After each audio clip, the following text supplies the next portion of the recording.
Ayun guys, welcome back sa channel namin, Altef Travel. So ang topic ko today ay tungkol sa Avanza. So bale 10 months review. So since nakuha namin, naka 10 months na sa amin si Avanza. Ito yung Avanza Gen 3, yung 2022 na model, yung bagong labas or bagong model ng Avanza. So nakuha namin siya 2023 ng May. So yan. So 10 months. So i-share ko dito mga ano lang, mga mga issue ganyan, mga nagustuhan ko o nagustuhan ng family namin. Yan. Tapos mga other experiences din tungkol sa Avanza. So kung naghahanap-hanap pa lang kayo ng ng unit, tapos napupusuan nyo yung Avanza, gahanap kayo ng opinions. So itong video na to, sakto sa inyo to. So yun, umpisahan ko sa ito yung mga naabangan ng karamihan yung mga issue ng Avanza. So etong Avanza 2022 model, or yung Avanza Gen 3 or third generation kung tawagin nila. So siya, bale dati kasing rear, yung mga Avanza rear wheel drive. So ito, yung ginawa ng Daihatsu, Toyota, ginawa na nilang front wheel drive. So basically, medyo bago to para sa kanila. I mean, sanay naman sila gumawa ng mga ganong unit, no? Sabi ng iba kasi makina to ng Vios. Yun yung ginamit. So since galing sa rear wheel drive, tapos bagong model, tapos yun nga, naging front wheel drive. So ine-expect naman namin, or ine-expect ko, na medyo meron siyang mga issues. Kasi bagong model yan bagong labas. So syempre may mga minor issues. So gaya nung sa sa mga Toyota groups, tapos yung sa mismong Toyota sa kasa, meron mga merong mga recall. So yung mga natatandaan ko recall, actually parang 3 lang naman siya. So yung unang recall, yung sa side doors ng Avanza. So yung side doors daw may parang hindi pumasa, or parang may dinugas dun sa parang safety test. So parang bagsak siya kasi nadugas. So yung pagkakaintindi ko doon, nag-research ako doon So nangyari kasi doon, yung right side or sa passenger side na door, na-check ng maayos yun. So yun ang pumasa. Ang ginawa nila sa left door, inassume nila na same yung pagkakagawa. Tama naman same naman yung pagkakagawa ng left and right. So inassume nila na safe na din. So ganun yung nangyari sa sa issue na yun. So yun, yung iba pina-recall nila. Tapos siyempre kung may problema nga, may aayusin sila doon for free ng Toyota. Tapos yung iba naman parang na-check lang, ganun. Tapos wala namang hinigpitan o wala namang dinagdag, pinalitan, ganun. So yun yung nangyari sa recall na yun. Sa pangalawa naman, yung yung sa brake caliper. So yung sa brake caliper daw, meron daw area doon na kinakalawang. Kasi parang nangyari yata, meron yatang cover para doon sa loob ng brake, sa loob ng brakes. Sa brake caliper siya So yung cover yata it's either wala sa pwesto o wala talaga yung cover. Parang ganun yata. Yung sa amin kasi hindi na-recall, kaya hindi ko alam yung nangyari. Pero nababasa-basa ko sa groups, parang ganun yung nangyari sa mga units nila. Tapos lastly, yung isang recall, yung yung third, yung tungkol sa shock absorbers. So parang tightening lang yung ng mga bolts, kasi meron daw something loose. So yun, nadala ko yung unit ko nun kasi naka-receive kami ng email na sabi nga dalhin namin yung unit namin sa casa para i-check nila yung shock absorbers for free. Tapos kung sakaling may mga sira, papalitan din nila for free.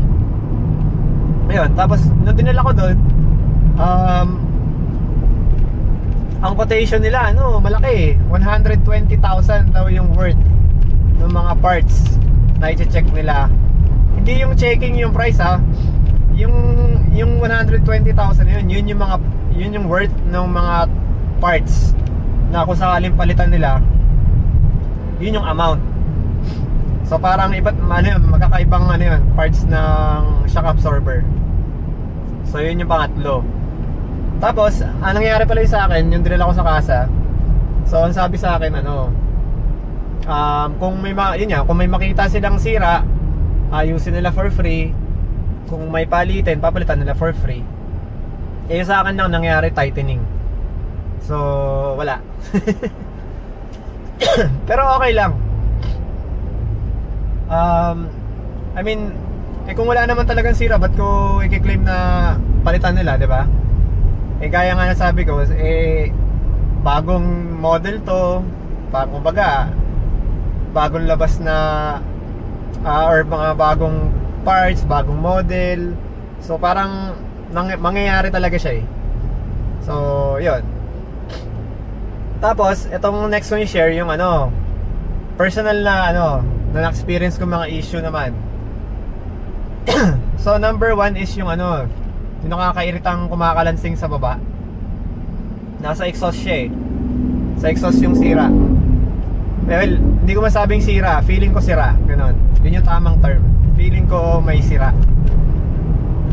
Pero lumalabas kasi parang natural sa unit o dun sa part na yun. Kasi naririnig ko rin sa mga ibang sasakyan gaya ng Mirage, gaya ng Wigo, meron din sa MG, meron sa yung Ford EcoSport, meron dun yung ganong tunog.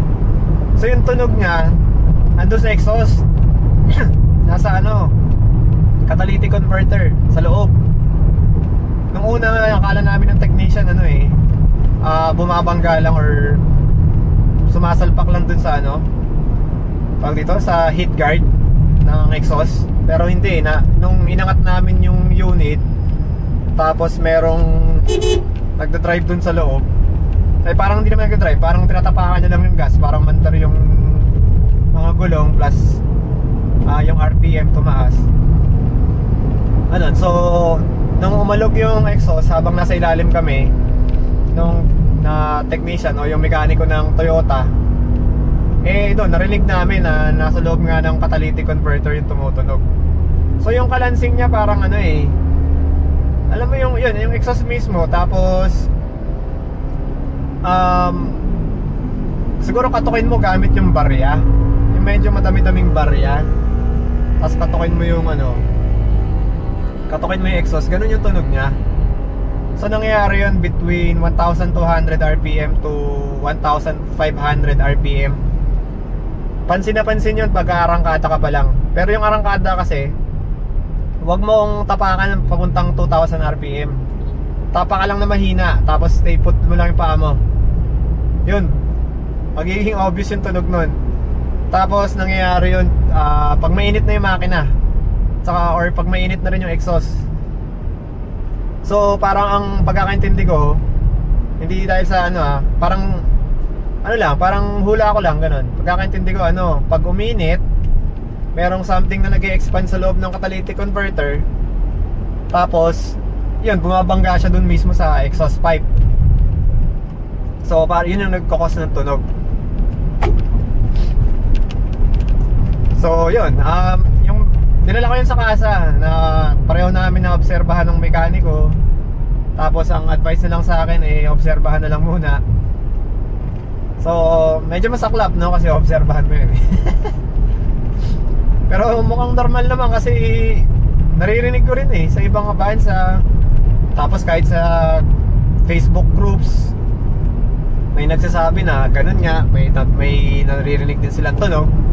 So ang pinaka-suspecha ko talaga doon, yung isa pagawaan ng pagawaan ng exhaust ng Toyota. Ewan ko saan sila kumukuha ng exhaust eh. So yung pagkakagawa ng exhaust, merong something sa loob na either nagiging loose or sadyang loose. Parang ganun eh, kasi kumakalansing talaga siya. So hopefully pag nakakuha ka ng unit, when hindi ma-experience yun. So far safe naman siya kasi nakailang gamit na kami ng sasakyan. Ang tagal-tagal na tunog na yun. Ganun lang siya, consistent lang siya dun.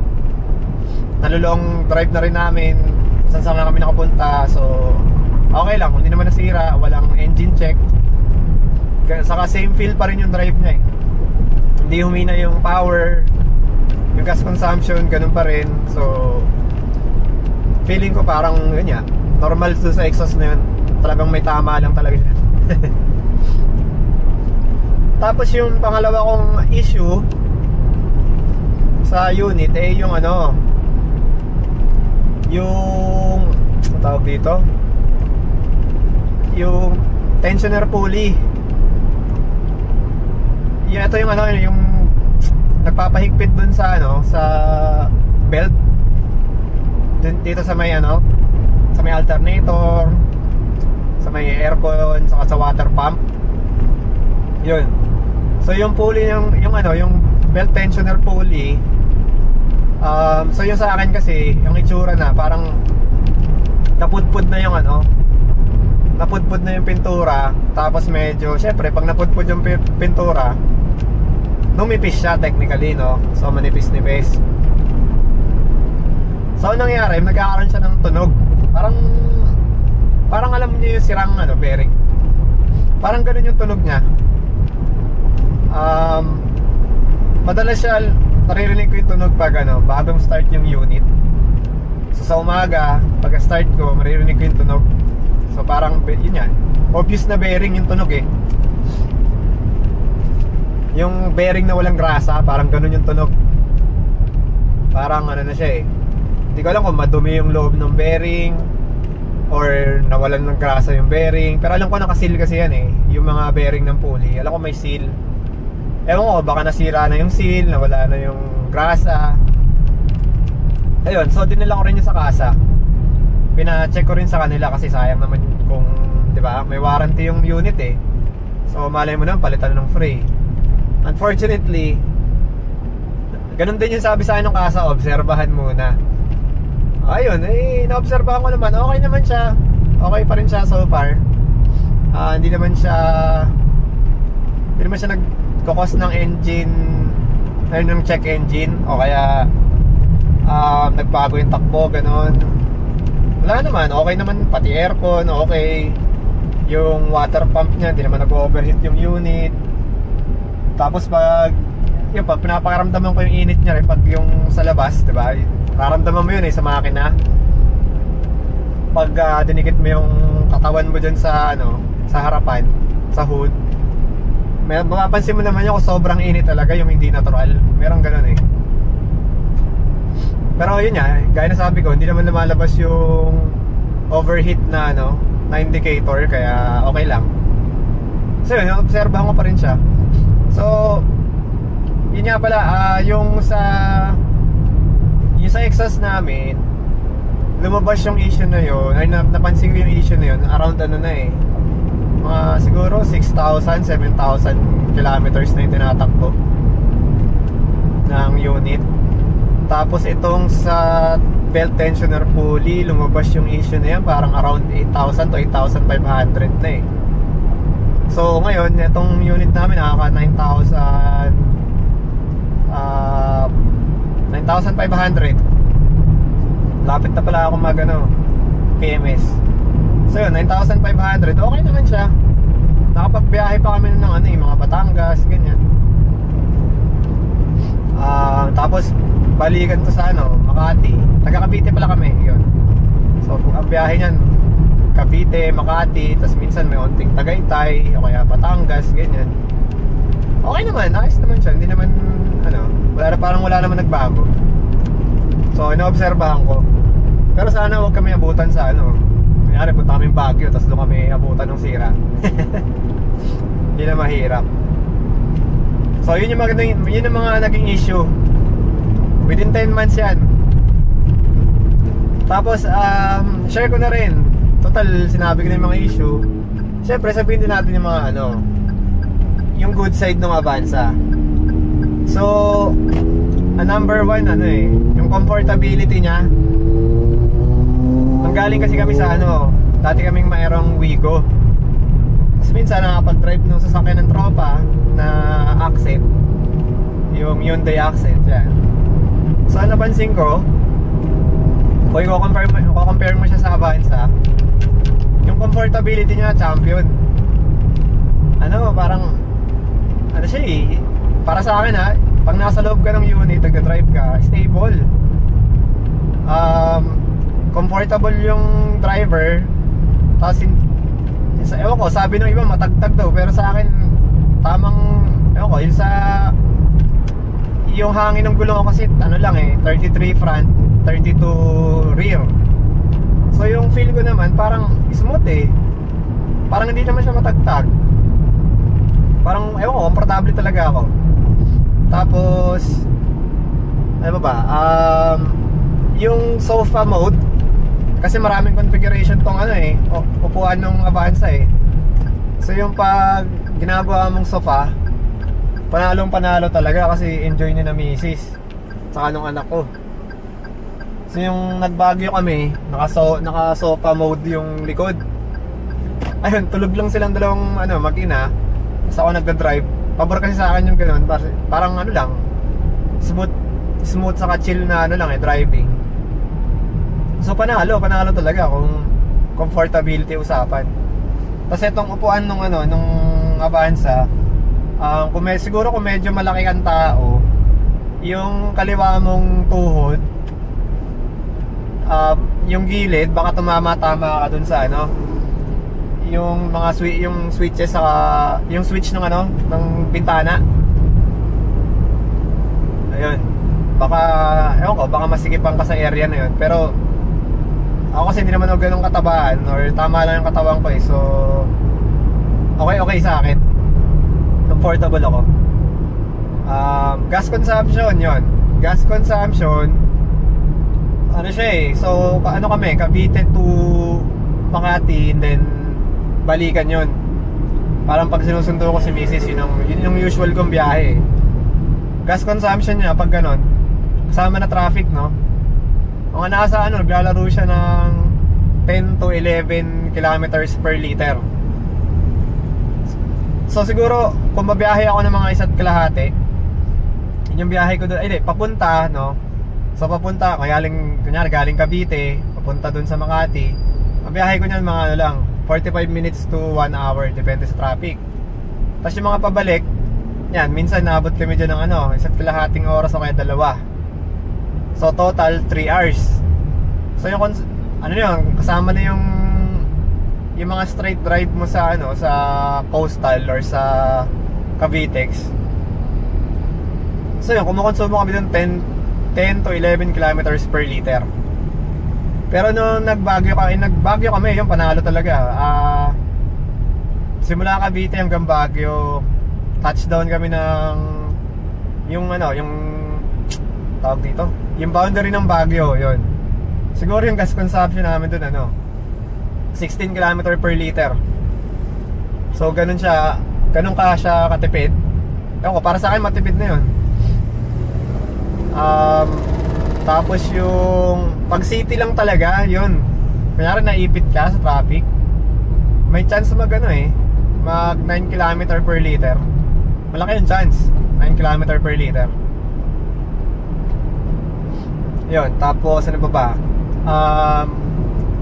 Yung sinasabi ng karamihan na may na meron daw silang naririnig sa manibela, sa steering wheel pagka pag iniikot-ikot mo.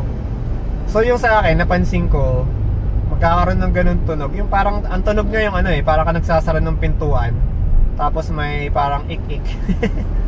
may ganung tunog sa pinto. So ganun yung nangyayari dito. So napapansin ko lang naman siya pag gumamit ako ng ng signal lights, kunyari signal light ka pa kaliwa kasi kakaliwa ka, ganyan. Ayun, napapansin ko merong tunog pag kunyari kinabig, kunyari naka left signal ka, diba? Tapos napakabig mo ng onting kanan kasi depende sa kalye, kung depende yung tadaanan mo So napakabig ka konti ng pakanan, so meron tunog yun na ik-ik. Tapos pagkatapos nun, ganun din sa kabila. Pag naka right signal ka naman, tapos nakabig mo ng onting pakaliwa naman yung manibela, may tunog din na na ganun, yung parang sumasarang pinto. Hindi naman ganun kalakas sakto lang naman. So yun. Tapos ano ba? So, tapos na tayo sa consumption. Sa speed, yun. Usapang speed. Kung speed lang naman, meron siyang speed. Yung sa amin kasi yung model nito Avanza 2023 G 1.5G CVT. Yan. So kung speed ang usapan, meron, abot ka ng kaya magana Siguro pagka yung mga tamang coastal road, Cavite, mga expressway, medyo sabit lang sa kanya yung yung ma-reach yung 100. Tapos ang maganda doon, comfortable yung unit mo sa sa takbong 100. Parang hindi pa siya talagang nag-e-effort. Yung tamang effort lang ng sasakyan. Kasi yung sa Wigo namin, pag umabot na yun ng 100, mararamdaman mo talagang may effort nang binibigay si Wigo. Pero hindi pa naman yung hindi siya yung hirap. Pero pag ako kasi pag nag-drive ako, gusto ko yung feel ko lang yung makina na hindi siya nag-e-effort ng gusto. So kay Wigo kasi medyo effort na siya doon pag 100. So itong sa bagay kasi naman yun 1.0 lang yung Wigo, di ba? Pero hindi ko sinasabing downside ni Wigo yun. Wala naman tayong na-expect sa 1.0. Parang tama lang yung kay Wigo, kumbaga. So dun sa Wigo ko kasi tinatakbo ko naman dun mga 80. Comfortable si Wigo dun, smooth. So dito kay Avanza 100, yun, smooth na siya dun. Pero pag minsan na-try ko mga 120, mga 120 to 140. May ka-convoy kasi akong nun. Nasa harapan ko yung Innova kasama namin. Ang hirap pabulin ng Innova, grabe. Lakas ng acceleration, ang lakas din ng speed. Ayun, mga 120 to 140 yung takbuhan namin nun. Ayun, medyo iwan sa Innova talaga. Hindi ka talaga mananalo doon, napakataas ng makina nun diesel pa. So yun. Pero kung speed sa speed, meron, kaya kang bigyan. Kasi doon sa GC namin ng Avanza, meron doon nakatry parang yata, kung hindi ako nagkakamali, 150 to 160. Yun yung na-reach niya. Tapos ang sabi niya doon sa GC namin, nung tinatry niya nga yung speed na yun, pagdating ng 160, parang feeling niya pa lang yun, hanggang doon na lang daw. Hanggang 160 ang speed ni Avanza.